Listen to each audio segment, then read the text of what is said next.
Hi, I'm Dr. Friedberg. Let's talk about dentures and why more people choose something permanent. Dentures replace teeth, but not stability.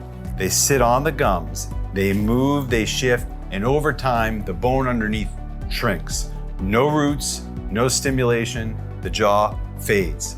That's where implants come in.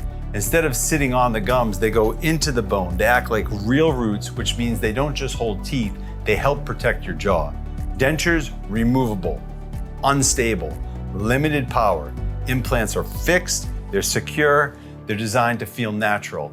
Most people are candidates, even with bone loss, even after years of dentures, because today we have options. We can rebuild bone, use advanced techniques, and customize the plan.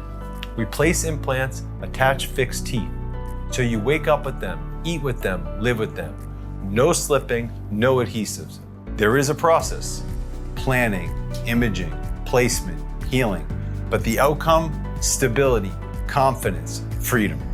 If you're tired of loose dentures, avoiding foods, or thinking about your teeth all day, it's time to look at something better. This is general information, not a diagnosis, but if you're ready, come and see us at Dr. Friedberg & Associates.